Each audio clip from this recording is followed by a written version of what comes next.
Good morning students. Class 11th में next chapter हमने start किया था फोटोसिंथेसिस इन हायर प्लांट्स। उसमें हमने हिस्टोरिकल पर्सपेक्टिव बता दिया था। उसके बाद जो है some other like components of different photosynthetic reactions में जो कंपोनेंट्स इस्तेमाल होते हैं, जैसे कि रॉ मटेरियल कौन कौन सा होता है, सनलाइट क्या होता है, तो उसके बारे में चलते हैं। तो raw materials for photosynthesis,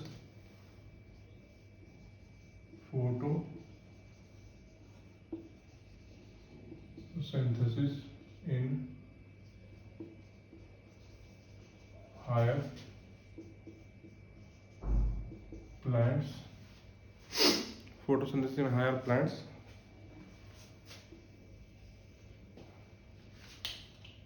Raw material.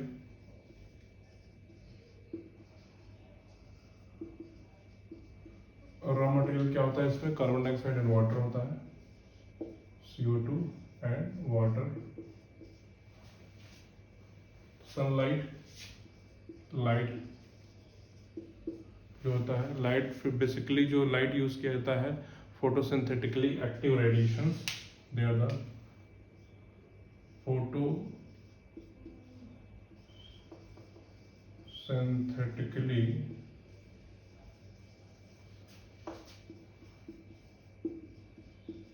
Active radiations. ये मतलब कि इसका जो रेंज होता है 400 nm से 700 nm तक होता है। This is known as photosynthetically active radiation. तो इसका इस्तेमाल होता है लाइट में, और इसी में ब्लू एंड रेड रीजन की लाइट होती है। ब्लू एंड रेड रीजन की लाइट जो होती है, इसमें जो है सबसे ज़्यादा फोटोसिंथेसिस होता है। ब्लू एंड रेड रीजन की लाइट में सबसे ज़्यादा फोटोसिंथेसिस होता है। ब्लू एंड रेड रीजन,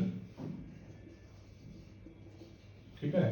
तो रॉ मटेरियल में कार्बन डाइऑक्साइड एंड वाटर होता है, और लाइट जो कि फोटोसिंथेटिकली एक्टिव रेडिएशन 400 nm से 700 nm के बीच की जो लाइट होता है उसका इस्तेमाल होता है।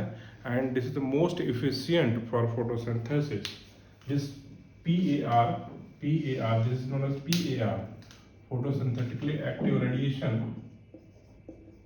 PAR is the most efficient radiation for the photosynthesis and most efficient. फिर इसके बाद पिगमेंट आता है। What are the pigments involved? Pigments में जो है chlorophyll A, B, C, D, E, chlorophyll A, B, C, D, E। फिर इसके बाद बैक्टीरियो क्लोरोफिल है ना, जो बैक्टीरिया में क्लोरोफिल होता है उसको bacterio chlorophyll and bacterio विरिडिन।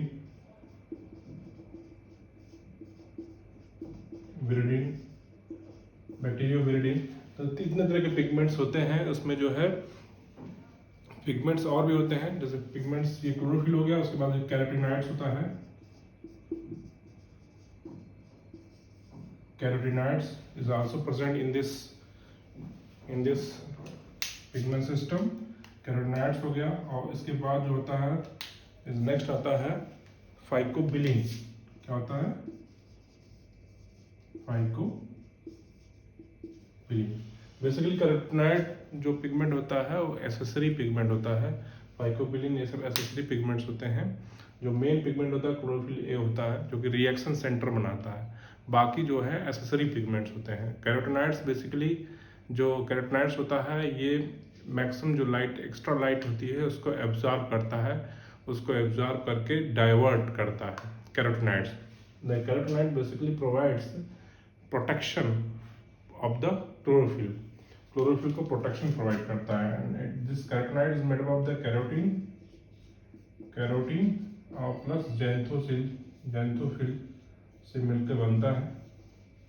Carotene is made up of keratin and xanthophyll, and it provides protection of the chlorophyll from extra light, extra intensity of sunlight जब पड़ती है तो क्लोरोफिल डिस्ट्रॉय होता है, that is फोटो ऑक्सीडाइज होता है, जिसको बोलते हैं फोटो ऑक्सीडेशन। जब जब extra amount of light intensity chlorophyll में पड़ेगी तो ऑक्सीजन के प्रेजेंस में क्लोरोफिल ऑक्सीडाइज हो जाता है। This is known as photo oxidation. क्या बोलते हैं इसको? Photo oxidation. तो ये क्लोरोफिल जो होता है बेसिकली कैरोटेनॉइड जो होता है फोटो ऑक्सीडेशन से बचाता है क्लोरोफिल को। The chlorophyll molecule oxidise, chlorophyll oxidise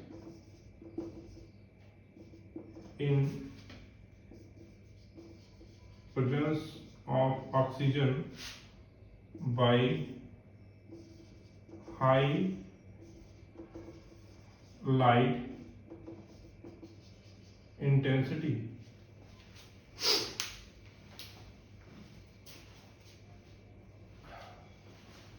this is a photo oxidation. तो फोटो ऑक्सीडेशन कैरोटेनॉइड्स का फंक्शन क्या है? फोटो ऑक्सीडेशन को प्रिवेंट करता है। तो photo oxidation is basically chlorophyll molecule oxidise in presence of oxygen. Oxygen क्या होता है? ऑक्सीजन जो होता है बेसिकली ऑक्सीजन जब लाइट जब पड़ती है ऑक्सीजन में तो ऑक्सीजन मॉलिक्यूल जो है रिएक्टिव ऑक्सीजन स्पीसीज में कन्वर्ट हो जाता है। तो वो रिएक्टिव ऑक्सीजन स्पीसीज जो होता है वो क्लोरोफिल मॉलिक्यूल को भी ऑक्सीडाइज करता है, जिससे क्लोरोफिल मॉलिक्यूल का जो स्ट्रक्चर है चेंज हो जाता है। जब क्लोरोफिल मॉलिक्यूल का स्ट्रक्चर चेंज हो जाएगा तो फोटोसिंथेसिस हैम्पर्ड हो जाएगी। तो this photo oxidation is basically prevented by this carotenoids. Carotenoids क्या करता है? ऑक्सीजन को कैच कर लेता है, जो ऑक्सीजन रिएक्टिव ऑक्सीजन स्पीसीज बनती है उसको पकड़ लेता है। इसलिए carotenoids is also function like the antioxidants.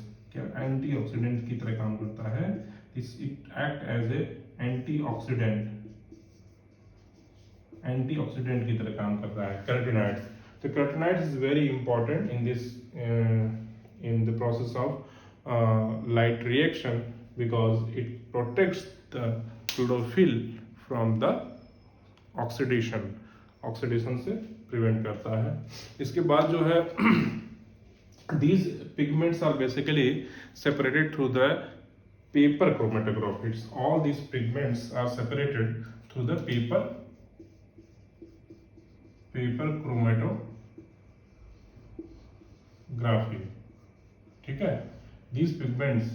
all these pigments are separated through the paper chromatography. Paper chromatography एक एनालिटिकल टेक्निक है।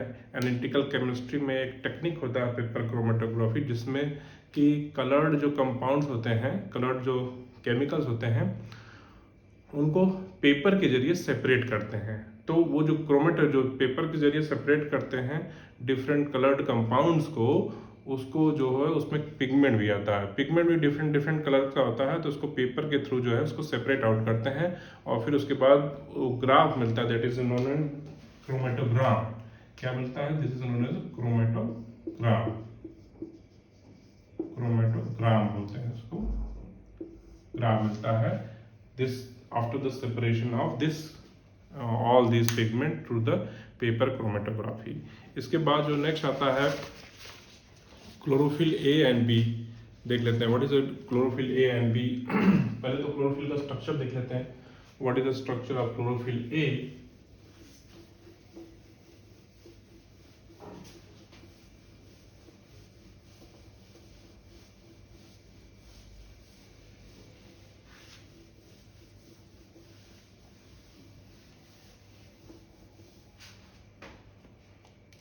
क्लोरोफिल का स्ट्रक्चर जो है, क्लोरोफिल स्ट्रक्चर में देखा जाए तो पायरॉल रिंग होती है और एक जो है 4 पायरॉल रिंग होती है एंड एक साइक्लोपेंटेन रिंग होती है। तो उसमें जो देखते हैं what is structure of chlorophyll देखेंगे। इसके बीच में जो है, बीच में मैग्नीशियम होता है, जैसे मैग्नीशियम होता है, सेंटर में मैग्नीशियम होता है, क्लोरोफिल के मॉलिक्यूल के सेंटर में मैग्नीशियम होता है और 4 पायरॉल रिंग होती हैं और 4 पायरॉल रिंग जो है नाइट्रोजन से अटैच होता है। इस तरह से अटैच होता है, नाइट्रोजन से अटैच होता है। और ये नाइट्रोजन जो होता है this is the member of pyrrole ring. तो अगर नाइट्रोजन को देखा जाए तो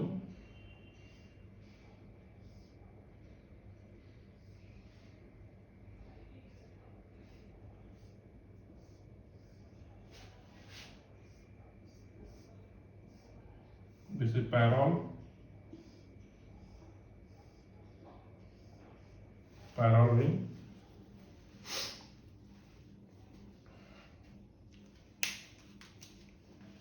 This is the first ring, second ring, third ring, fourth ring, 4 पैरॉल ring हो गया है। और इसमें जो है देखा जाए तो ये first carbon, second carbon, third carbon, fourth, fifth, six and 7, 8। इससे अटैच एक और रिंग होता है, that is cyclopentane ring is also. इसके बाद 9 and 10, this is 9 and 10, this is 5th ring. तो 1 2 3 4 पैरॉल रिंग हो गया। एक जो है 5 रिमेम्बर्ड रिंग होता है, साइक्लोपेंटेन रिंग बोलते हैं इसको। तो टोटल जो है 5 रिंग होती है, 4 जो है पैरॉल रिंग होती है और एक जो है 5 मेंबर रिंग होती है। तो 1 to 5 बोलेंगे, this is first to fourth is a pyrrole ring, ठीक है। And the fifth one is basically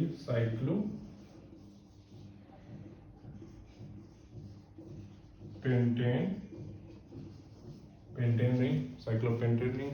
जो 3 कार्बन होता है यहाँ से अटैच जो होता है, दिस इज CH3 या इसे बोलते हैं R, ठीक है। CH3 R एल्किल ग्रुप जो है कार्बन नंबर 3 से अटैच होता है। और यही जो होता है डिफरेंस होता है, क्लोरोफिल A में CH3 होता है और क्लोरोफिल B में यहाँ पे CHO होता है। तो जो A होता है वहाँ पे क्लोरोफिल A, उसमें जो है CH3 होता है और क्लोरोफिल B में CHO ग्रुप होता है। तो this is the difference between chlorophyll A and B। This is the structural difference. Chlorophyll A और B में स्ट्रक्चरल डिफरेंस होता है।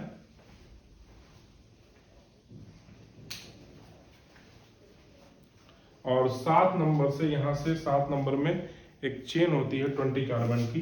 This 20 carbon chain, this is a carbon 20 carbon chain and it is known as phytol chain.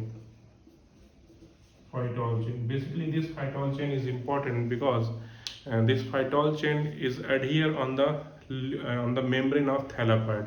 ये phytol chain जो होता है वो thylakoid membrane से क्लोरोफिल को अटैच करता है। और जो क्लोरोफिल मॉलिक्यूल होता है, रिंग होता है, वो क्लोरोफिल जो मेम्ब्रेन के ऊपर होता है। Because the adaptation is this for trapping the sunlight को ये रिंग जो है ट्रैप करता है। And this carbon chain is adhere on the membrane of thylakoid के मेम्ब्रेन से वो धंसा होता है। And this is the whole structure, this is structure of tadpole.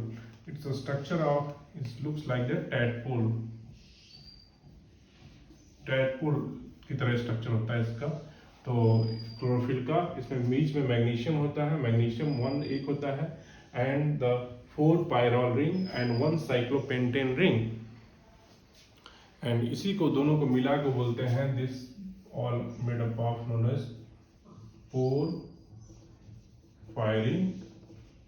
porphyrin ring। This is known as porphyrin ring। porphyrin ring या इसी को टेट्रापायरोलिक head,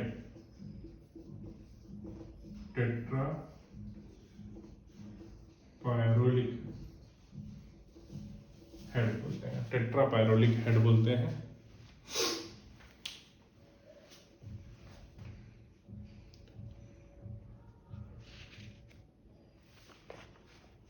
तो ये होगा क्लोरोफिल का स्ट्रक्चर। फिर क्लोरोफिल A और B में क्या डिफरेंस होता है।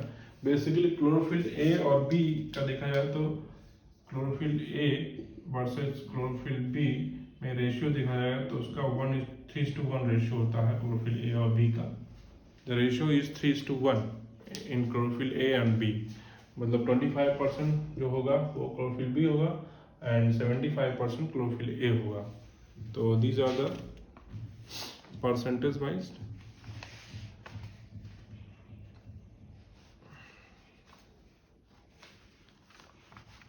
इसके बाद what is the site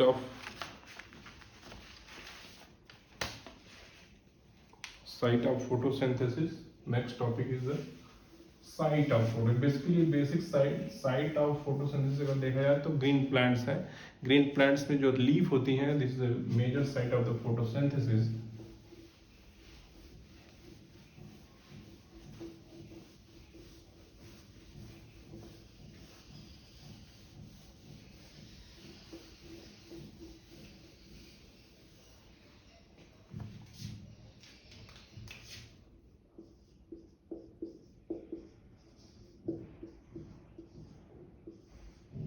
site of photosynthesis, जो ग्रीन प्लांट्स में मीजोफिल सेल्स होती हैं। What are the mesophyll sales?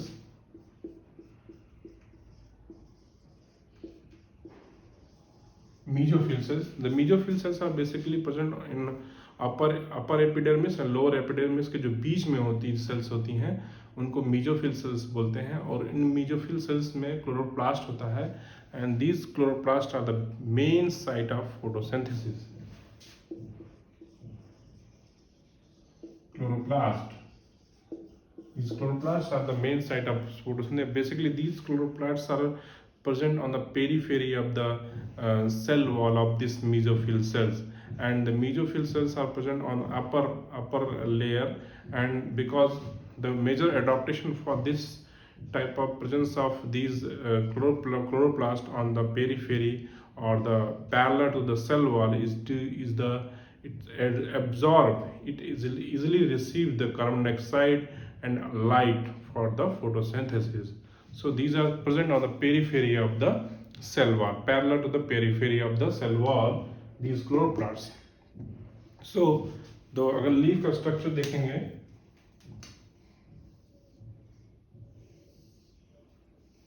this is the leaf structure and the leaf में अगर इसका स्ट्रक्चर देखेंगे तो इसमें दो तरह की सेल्स होती हैं। This is the upper epidermis, this is the cuticle, upper epidermis, and these are the mesophyll cells. Mesophyll cells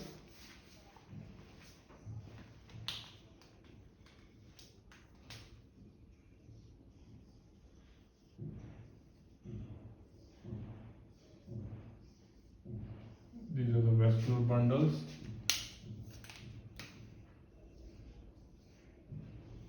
These are the mesophyll cells. And this lower epidermis, and the lower epidermis is also with the emulsive mode stomata. These are the stomata.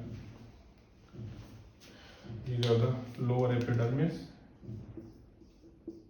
Stomata होता है lower epidermis.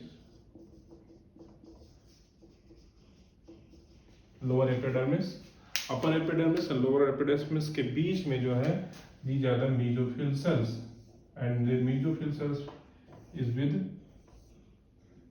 chloroplast. ठीक है, these are the chloroplasts which are present on the periphery. The chloroplasts are present here. तो these are the mesophyll cells. Mesophyll इसलिए बोलते हैं because these cells are present in between the upper and lower epidermis के बीच में होता है, इसलिए mesophyll cells बोलते हैं। और this is the major site of the photosynthesis. और ये vascular bundle, this is vascular bundle.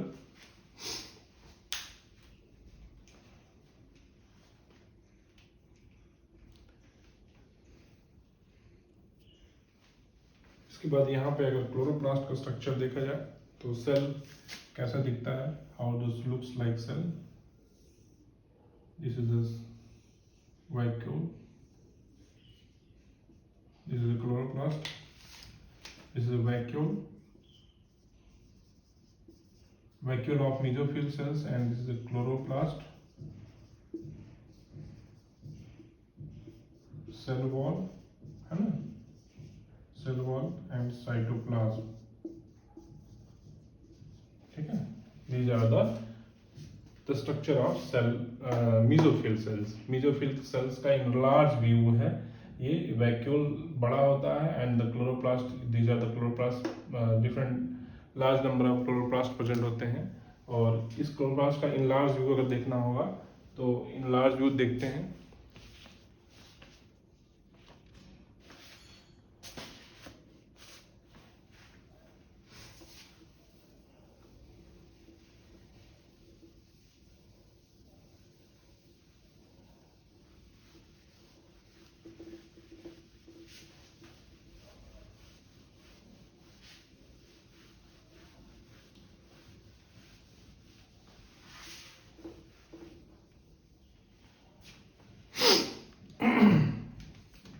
Chloroplast का कैसा दिखता है, how the chloroplast looks. Chloroplast is basically semi autonomous organelle,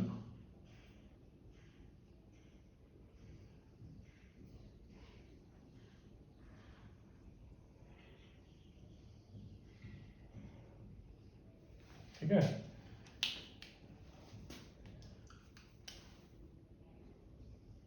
These are the thylakoids. Single one is the thylakoids, and these thylakoids are arranged like coins. Coins की तरह arranged होंगे, और these thylakoids are this single one is thylakoids, and whole पूरा ring जो बनेंगे उसको बोलेंगे granum बोलेंगे। क्या बोलेंगे? ग्रेनम, ठीक है। This is the outer membrane,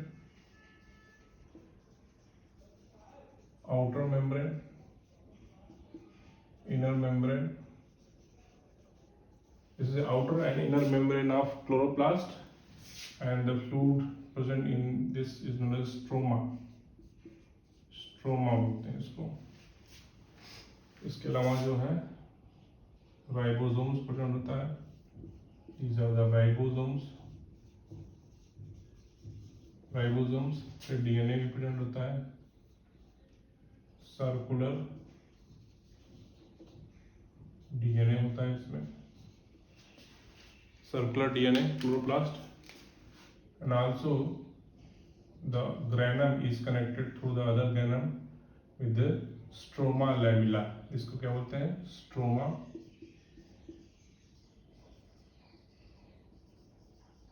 lamellae बोलते हैं। दो ग्रेनम जो है किससे कनेक्टेड रहेंगे? स्ट्रोमा लैमिली से रहेंगे कनेक्टेड। और ये जो क्वाइंस लाइक स्ट्रक्चर बोलते हैं, each coins is known as thylakoid. इसको क्या बोलेंगे? सिंगल क्वाइंस को क्या बोलेंगे? थैलाकॉइड बोलेंगे। Thylakoid, and thylakoid is the main site of photosynthesis in the chloroplast। क्योंकि इस thylakoid membrane में डिफरेंट तरह के क्लोरोफिल्स प्रेजेंट होते हैं। क्लोरोफिल ए, बी, कैरोटीनॉइड्स, ये सब जितने भी क्लोरोफिल प्रेजेंट होते हैं वो thylakoid membrane में ही प्रेजेंट होते हैं। तो thylakoid कैसा दिखता है?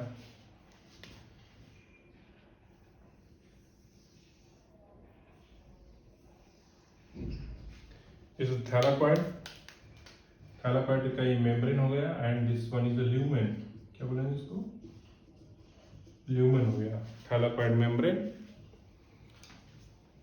and the chlorophyll are present here like this। These are the chlorophyll।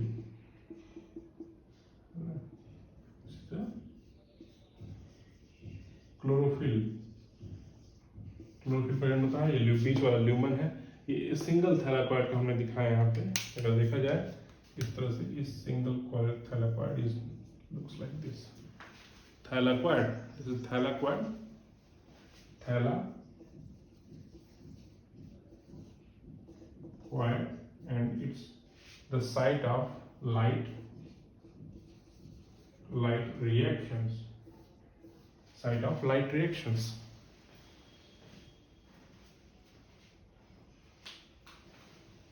तो this is basically this is a mesophyll cell.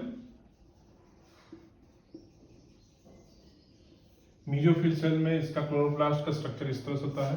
This is a chloroplast structure and this is double membrane semi autonomous organelle chloroplast. Chloroplast is basically double membrane outer membrane, inner membrane, double membrane and semi autonomous organelle, क्योंकि इसमें DNA और protein पूरा machinery होती है, इसलिए इसको semi autonomous organelle बोलते हैं।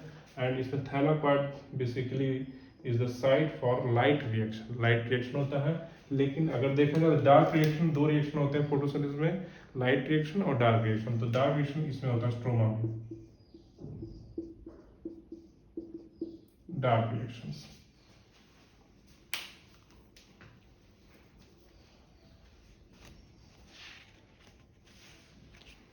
इसके बाद जो है C4 प्लांट्स में दो तरह का क्लोरोप्लास्ट होता है।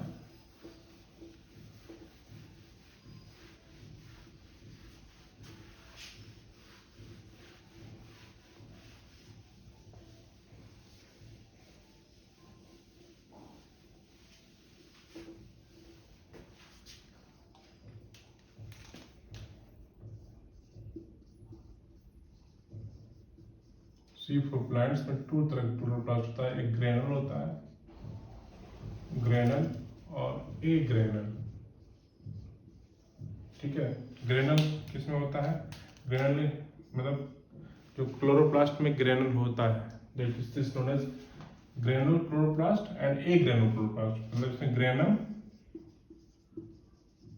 ग्रेनम प्रेजेंट होता है, इसमें क्या होता है? एब्सेंट होता है granum, absent in chloroplast. This type of chloroplast is known as dimorphic chloroplast. क्या बोलते हैं इसको? डाइमॉर्फिक क्लोरोप्लास्ट बोलते हैं इसको, dimorphic chloroplast.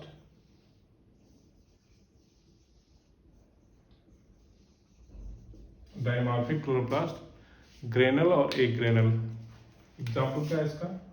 What are the examples? sugarcane, maize, triplex. These are the examples of the dimorphic chloroplast. C4 plants में क्रेंज anatomy होती है, क्रेंज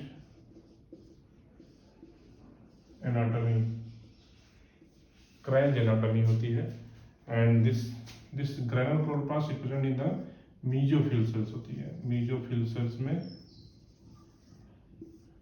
ग्रेनल होता है और किसमें होता है? बंडल शीथ में एक ग्रेनल होता है। बंडल शीथ की जो सेल्स होती हैं, bundle sheath cells have a granal chloroplast, chloroplast and granal chloroplast. तो ये dimorphic in the case of C4 plants में देखते हैं। आगे हम बताएंगे C4 cycle, hatch and slag cycle को C4 साइकिल बोलते हैं, और उसमें कैसे जो है C4 साइकिल ऑपरेट होता है इन दोनों क्लोरोप्लास्ट में, ग्रेनुल क्लोरोप्लास्ट और ए ग्रेनुल क्लोरोप्लास्ट में, जिससे डाइमॉर्फिक क्लोरोप्लास्ट प्रेजेंट होता है। उसके बाद आता है light. Next is the light. What is the role of light? Light में जो लाइट होती है उसमें जो मोस्ट इफिशिएंट जो लाइट होती है, हमने बताया था, जो मोस्ट इफिशिएंट लाइट होती है फोटोसिंथेटिकली एक्टिव रेडिएशन बोलते हैं। 400 nm से 700 nm के बीच की लाइट जो होती है वो most efficient light for photosynthesis. और उसमें लाइट में क्वालिटी जो होती है, लाइट में अगर देखा जाए क्वालिटी लाइट में क्वालिटी अगर देखा जाए वेवलेंथ, तो quality is the wavelength and this wavelength is the PAR, photosynthetically active radiation। 400 to 700 nm की लाइट का रिक्वायरमेंट होता है। इसमें जो है अगर एब्जॉर्प्शन स्पेक्ट्रम आता है, this is another term is absorption spectrum.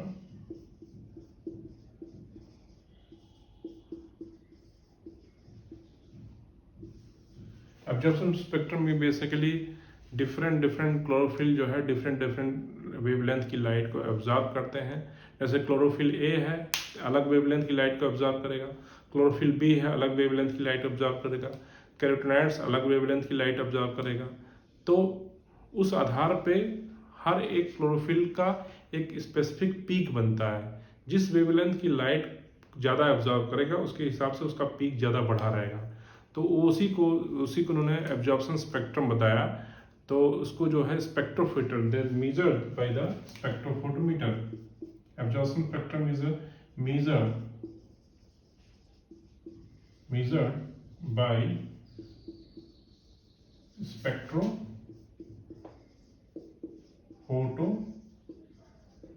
Spectrophotometer एक मशीन है जिसमें जो है डिफरेंट डिफरेंट वेवलेंथ की लाइट को क्लोरोफिल सोल्यूशन में डालते हैं, उससे एक पीक बनता है। उस पीक के आधार पे एक तरह का स्पेक्ट्रा डेवलप होता है। That spectra is known as absorption spectrum.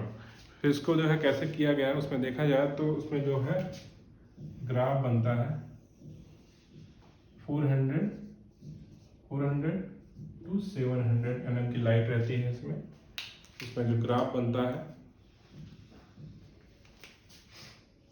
Chlorophyll A का देखा जाए तो इसमें जो है यहाँ पे 500, 600, 1, 2, 3, 7 क्लोरोफिल ए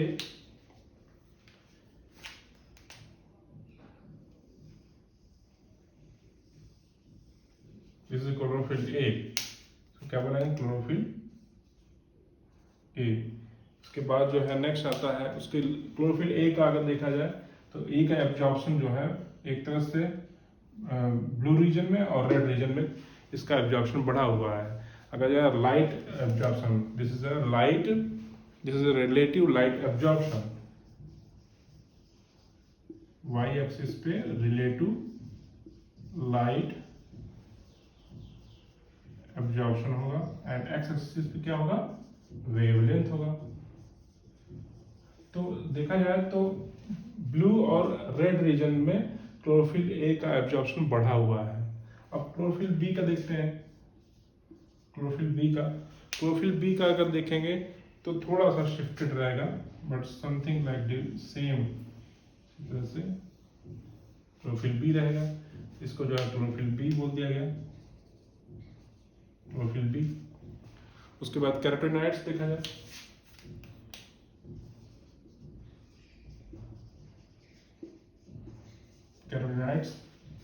कैरोटीनॉइड्स का भी ऐसे ही रहेगा।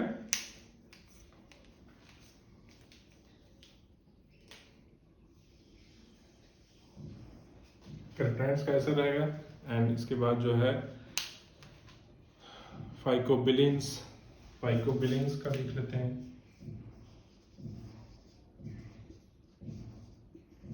फाइकोबिलिन्स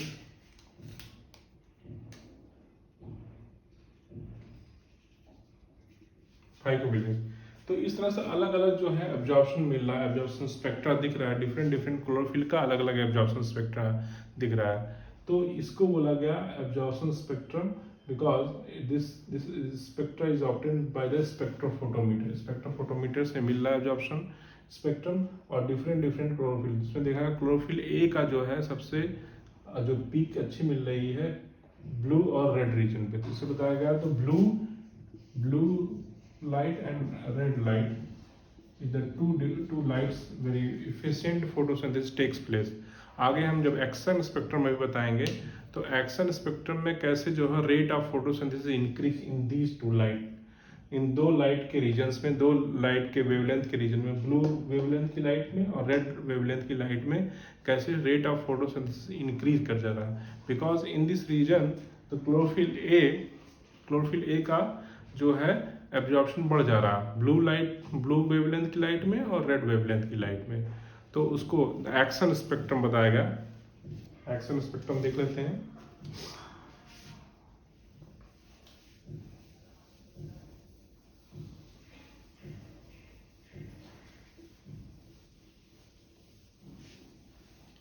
एक्शन स्पेक्ट्रम का मतलब ये है कि action of light action of wavelength, जब एक्शन ऑफ मतलब कि जो लाइट का वेवलेंथ की लाइट जो क्लोरोफिल में पड़ रही है उसका रिजल्टेंट एक्शन क्या हो रहा है, मतलब in terms of the photosynthesis, in terms of the photosynthesis product के उसके फॉर्म में उसका क्या इफिशिएंट क्या मतलब उसका प्रोडक्ट बन रहा है, उसी को एक्शन स्पेक्ट्रम बोला गया है। And this is this type of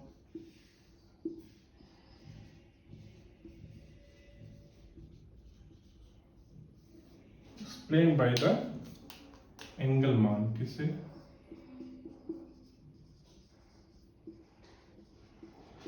एंगलमान ने एक्शन स्पेक्ट्रम को एक्सप्लेन किया था, and by using the green alga, कौन सा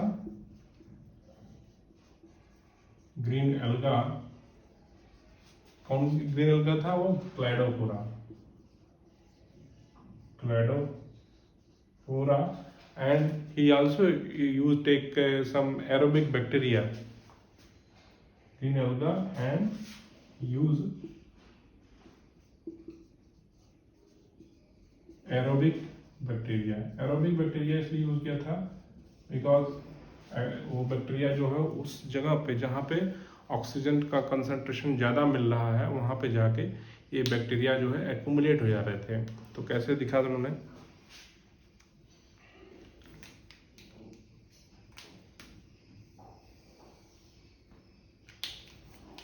मान लीजिए these are the alga, these are the green alga, and the light VIBGYOR light ये पड़ रही है, इस पे लाइट डाला जा रहा है यहाँ पे, ठीक है, ये लाइट पड़ा हुआ है। तो यहाँ पे क्या हुआ, यहाँ पे उन्होंने बैक्टीरिया भी छोड़ रखा था, तो पता चला जो यहाँ पे बैक्टीरिया ज़्यादा मिल रहे हैं और रेड रीजन पे बैक्टीरिया ज़्यादा मिल रहे हैं, बिकॉज दीज बैक्टीरिया, और यहाँ पे बबल्स मिल रहे हैं ज़्यादा, ऑक्सीजन बबल्स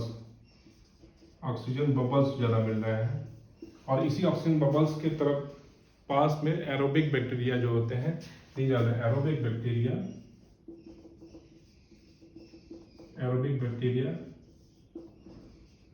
accumulated.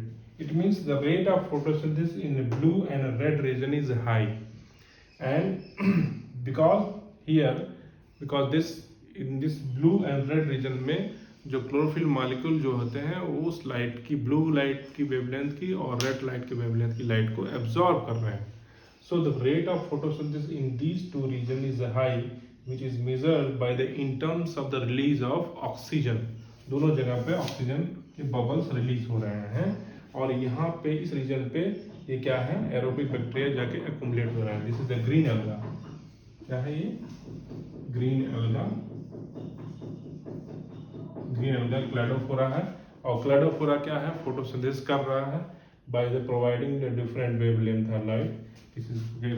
क्या बोलेंगे, फोटोसिंथेटिकली एक्टिव रेडिएशन की लाइट जो है प्रोवाइड किया जा रहा है, and this is known as action spectrum, ठीक है। अगर एक्शन स्पेक्ट्रम एब्जॉर्प्शन स्पेक्ट्रम को सुपर इम्पोज करें तो जो पीक आएगी वो सेम उसी तरह कम कोलैप मतलब उसी तरह से कोलैप्स करेगी। एक्शन स्पेक्ट्रम और एब्जॉर्प्शन स्पेक्ट्रम का सेम पीक उसी तरह से उसी पैटर्न में शो करेगा। तो इट मीन्स दैट जो एब्जॉर्प्शन स्पेक्ट्रम हो रहा है उसी तरह से एक्शन स्पेक्ट्रम भी उसी तरह शो कर रहा है, and this action spectrum phenomena is explained by the एंगलमान।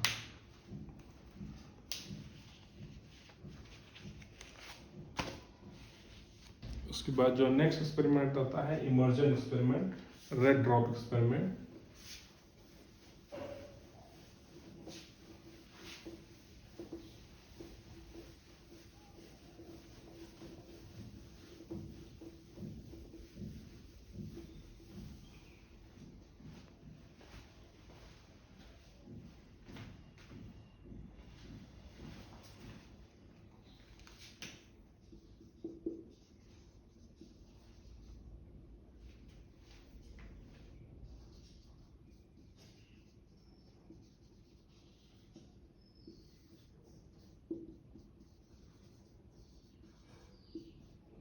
Red drop experiment, इसके पहले क्वांटम यील्ड क्या होता है, what do you mean quantum yield.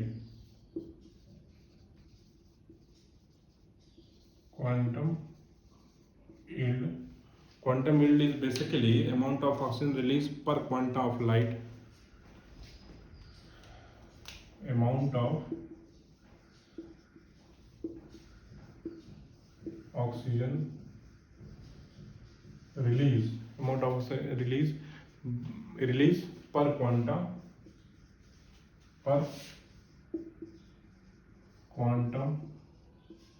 of light absorbed.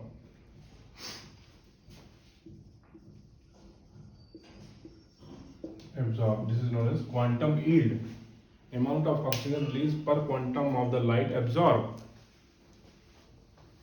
उसमें देखा गया तो इस rate of photosynthesis and this is a ऐसे होना चाहिए सडन ड्रॉप ले रहा है. This is a red drop. यहाँ पे जो है सडन ड्रॉप ले रहा है, इस पॉइंट पे सडन ड्रॉप जा रहा है. This is a red drop. Because red drop क्यों हो रहा है? बिकॉज दिस रेड ड्रॉप क्यों बोला गया? क्योंकि रेड लाइट जो वेवलेंथ की रेड लाइट की वेवलेंथ होती है उसी पॉइंट पे जो है ड्रॉप हो रहा है, इसलिए इसको रेड ड्रॉप बोला गया. And sudden decline in rate of photosynthesis in this region. Sudden decline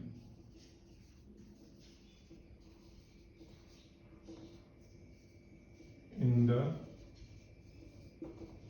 rate of photosynthesis in this region, and this region is a red wavelength की लाइट जो होती है उसी रीजन में, उसी वेवलेंथ की लाइट में इसका सडन ड्रॉप हो रहा है, इसलिए इसको रेड ड्रॉप बोला गया.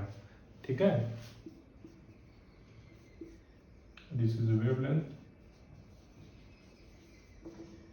तो red drop experiment, basically red drop experiment अगर देखा जाए तो इसमें जो है क्वांटम यील्ड कैसे आता है. तो क्वांटम यील्ड मान लो फोटोसिंथेसिस, अगर फोटोसिंथेसिस होता है, फोटोसिंथेसिस एट 700 nm की लाइट पे हो रहा है, तो कितना हो रहा है? फोटोसिंथेसिस एट 680 nm की लाइट पे हो रहा है, तब कितना हो रहा है? अगर फोटोसिंथेसिस 700 एंड यहाँ पे अगर देखा जाए तो 653 हो जाएगा. 653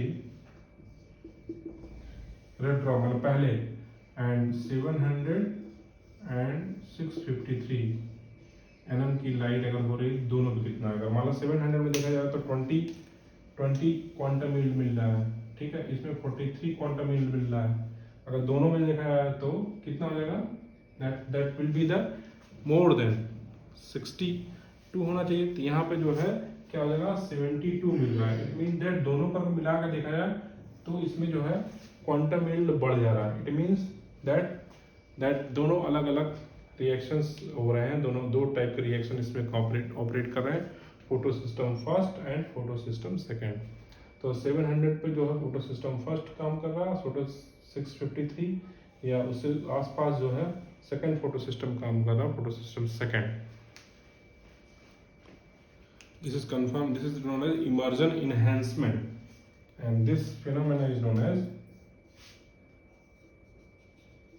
immersion enhancement. Immersion enhancement effect बोला गया इसको. Immersion enhancement effect और immersion effect भी बोला गया, या immersion enhancement. इसका मतलब they are the two photo system are involved. Two photo system involve होता है, photo system first and photo system. ठीक है. इसका मतलब ये नहीं, फोटो सिस्टम फर्स्ट और फोटो सिस्टम सेकेंड का मतलब ये नहीं है कि ये फर्स्ट मतलब ये फर्स्ट पहले आता है इसलिए first. Because photo system first और photo system second is given on the basis of discovery.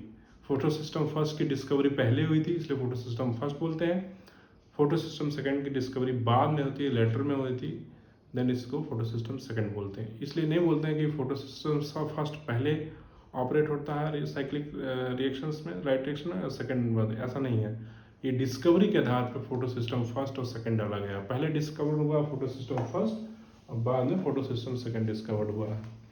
तो ये हो गया। इसके बाद जो है नेक्स्ट टॉपिक का आएगा, इसमें क्वांटोसोम बनाएंगे, फोटोसिंथेटिक यूनिट बताएंगे और नेक्स्ट लेक्चर में बताएंगे। तो ये यहाँ तक हो गया, उसके बाद नेक्स्ट लेक्चर।